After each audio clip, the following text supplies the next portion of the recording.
Sabe aquela cena? Blitz de trânsito, o agente aponta um aparelho e uma luz acende. E aí, o que isso quer dizer? Bom, hoje a gente vai desvendar tudo sobre o tal do bafômetro passivo, uma tecnologia que, olha, está mudando o jeito como as fiscalizações acontecem aqui no Brasil. Pensa só na situação. O carro é parado na blitz, o motorista só dá aquela soprada de longe na direção do aparelho e, de repente, uma luz vermelha pisca. O coração vai a mil, né? A pergunta que não quer calar é: pronto, é multa na certa? É isso que a gente vai descobrir agora. Então, para a gente poder responder essa pergunta, primeiro a gente precisa entender que raio de teste é esse afinal. Pois é, este é o famoso bafômetro passivo. E olha, não é uma tecnologia super nova não, mas o uso dele ainda gera uma confusão danada. A função dele, na verdade, é bem simples e direta. Ele só detecta se existe a presença de álcool no hálito. Só isso, mais nada. E como é que ele funciona na prática? É moleza. O motorista sopra de longe, a uma certa distância, sem precisar encostar a boca em nada, sabe? Aí o aparelho acende uma luz. Se for verde, beleza, sinal de que não detectou álcool e a pessoa está liberada para seguir viagem. Agora, se a luz for vermelha, aí o aparelho está indicando que detectou a presença de álcool. E é aqui que a gente chega no ponto talvez mais importante de todos. Qual é a diferença do ponto de vista da lei entre esse aparelho e aquele bafômetro tradicional que todo mundo já conhece? Então, vamos lá. O ponto crucial é o seguinte: para uma multa por dirigir sob efeito de álcool ser válida, a lei é bem clara. A medição tem que ser feita no ar que vem lá do fundo dos pulmões, dos alvéolos pulmonares. Não basta medir o que está na boca, entende? Tem que ser o ar profundo. Quando a gente coloca os dois lado a lado, a diferença fica gritante. O bafômetro passivo é só para triagem, é um sopro de longe que só diz sim ou não para a presença de álcool. Já o bafômetro ativo, esse é o que vale como prova para a justiça.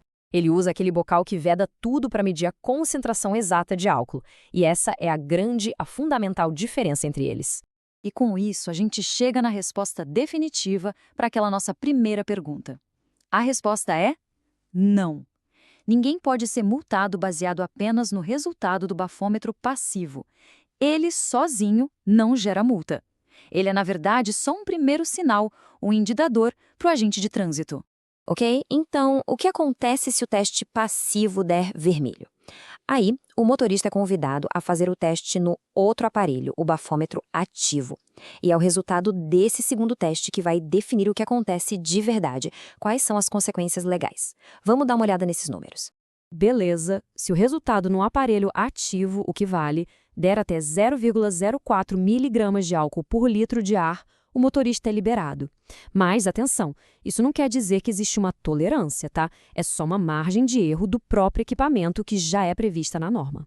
Agora, a coisa começa a complicar. Se o valor medido ficar entre 0,05 e 0,33, aí sim é configurado uma infração de trânsito. E o que isso quer dizer? Multa, suspensão da carteira e todas as outras penalidades administrativas. E se o resultado for igual ou maior que 0,34, aí a situação fica muito mais séria. Já não é mais só uma infração, passa a ser considerado crime de trânsito. E crime pode levar à detenção, além de, claro, todas as outras punições que já vêm com a infração. Certo, mas tudo isso levanta outra dúvida que todo mundo tem, né? Tá, e se o motorista simplesmente se recusar a fazer o teste? A gente sabe que a lei prevê multa para quem se recusa a soprar o bafômetro. Mas, peraí, essa regra também vale para o bafômetro passivo, aquele que é só para uma checagem rápida? E a resposta, de novo, é não. A penalidade por se recusar a fazer o teste só vale para o bafômetro ativo, aquele que serve como prova. Como passiva é só uma ferramenta de triagem, de checagem, não existe infração se a pessoa se recusar a dar aquele primeiro sopro. Bom, se ele não serve para multar e se recusar não dá em nada, então para que ele serve afinal de contas? A palavra mágica aqui é eficiência. Pensa no processo. Ele agiliza demais a fiscalização. O motorista sopra no aparelho passivo, deu luz verde, tchau e benção, pode seguir viagem. Deu luz vermelha? Ok. Aí sim a pessoa encaminhada para a segunda fase, que é o teste no aparelho ativo, o que vale de verdade. No fim do dia, o grande objetivo é esse: ganhar tempo, otimizar o trabalho dos agentes e também a vida dos motoristas. Ele funciona como um filtro, sabe? Libera rapidinho quem não bebeu nada e deixa a fiscalização focar a atenção naqueles casos que realmente precisam de uma verificação mais detalhada. Então, resumindo a história toda, o bafômetro passivo é uma ferramenta para agilizar para a triagem e não para punir. Mas fica aqui uma reflexão final, né? O uso de tecnologias assim, que deixam a fiscalização mais rápida, será que nos tornam mais conscientes sobre o perigo real de beber e dirigir? Ou será que o foco acaba sendo só em passar no teste? Fica aí a provocação para a gente pensar.